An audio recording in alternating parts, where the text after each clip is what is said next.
В мире дикой природы существуют законы, написанные кровью и инстинктами, которым подчиняется все живое уже миллионы лет. Главный из них гласит: «Сильный ест слабого». Хищник всегда видит в травоядном, а тем более в существе меньшего размера, лишь добычу. Это порядок вещей, который с Бурии обеспечивает равновесие экосистемы от саван Африки до джунглей Амазонки, но иногда, словно в насмешку над строгими правилами эволюции, сама жизнь подбрасывает исключения, которые невозможно объяснить одной лишь биологией. В такие моменты мы становимся свидетелями чудес, которые заставляют нас переосмыслить само понятие привязанности. Эта история произошла в одном из самых живописных уголков Южной Африки, в заповеднике Аквааба-Лодж. Это место, где воздух дрожит от зноя, а запахи сухой травы смешиваются с ароматами диких цветов и пыли. Здесь, среди просторных вольеров и тенистых деревьев, развернулась драма и комедия отношений, которые потрясли не только сотрудников парка, но и тысячи людей по всему миру. Главными героями этой саги стали два существа, которые, казалось бы, никогда не должны были встретиться, а уж тем более подружиться. С одной стороны, Джакс, великолепный представитель рода пантер, ягуар. Это машина для убийства, созданная природой с идеальной точностью, мощные челюсти, способные прокусить череп каймана, пятнистая шкура, позволяющая растворяться в тени листвы и взгляд, от которого стынет кровь.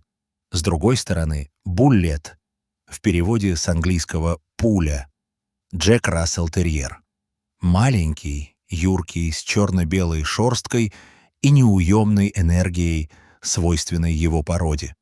Их история началась не с рычания или страха, а с одиночества. Джакс попал в Аквааба-Лодж совсем крошечным детенышем. Его судьба до приезда в заповедник была печальной, как и у многих спасенных животных. Оставшись без материнской заботы в возрасте всего нескольких месяцев, он был уязвим и напуган.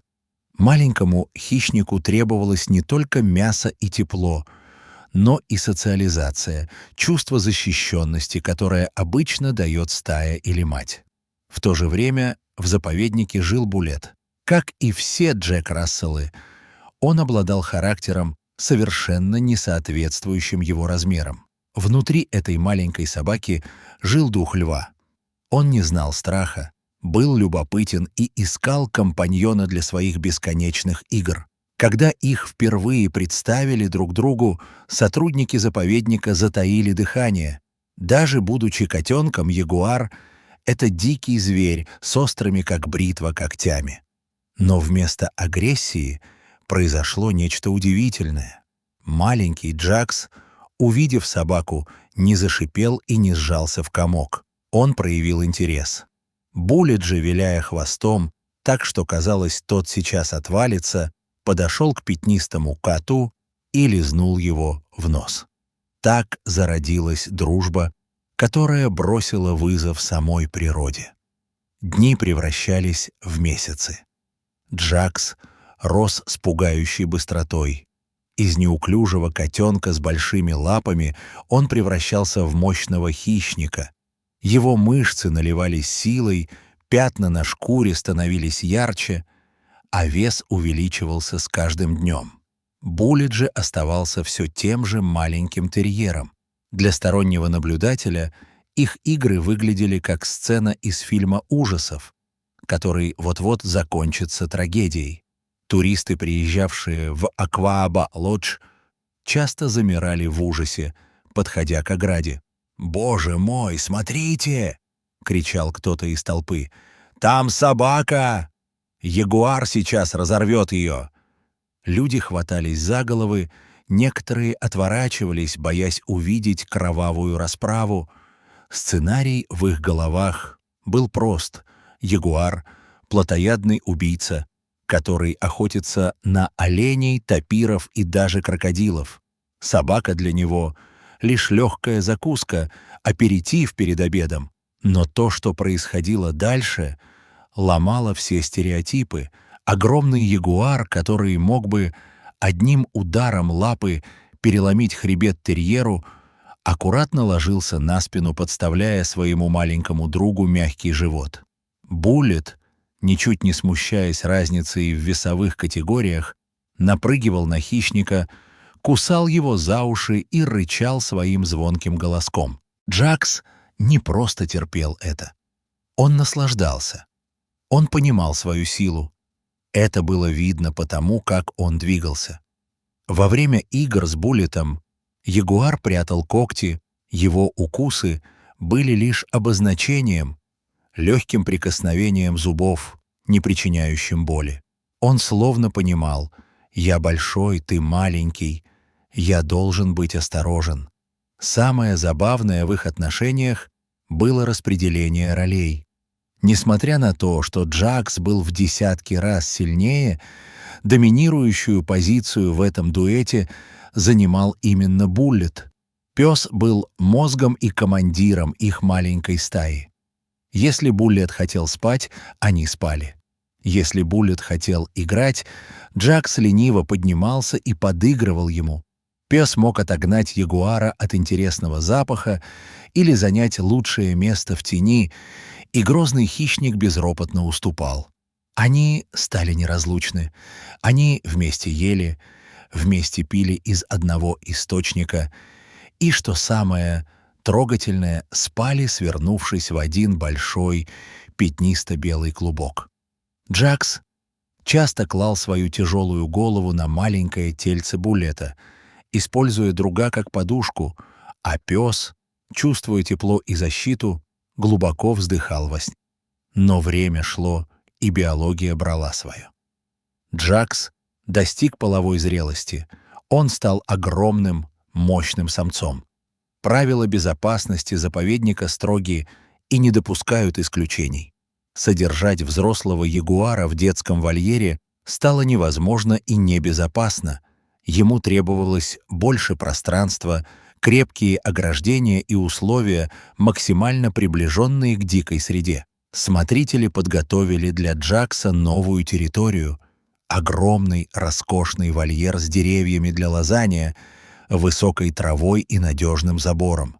День переезда был тяжелым. Джакса перевели в его новые владения, и тут случилось то, чего сотрудники боялись, но надеялись избежать. Разлука стала для друзей катастрофой. Буллет остался один. Его энергичность исчезла в одночасье. Пес, который раньше носился как ураган, теперь целыми днями лежал у двери, ведущей к вольеру друга, или сидел у забора, глядя вдаль. Он скулил, отказывался от еды и потерял интерес к жизни. Его хвост, который раньше не знал покоя, теперь безжизненно лежал на земле. Но страдал не только Буллет.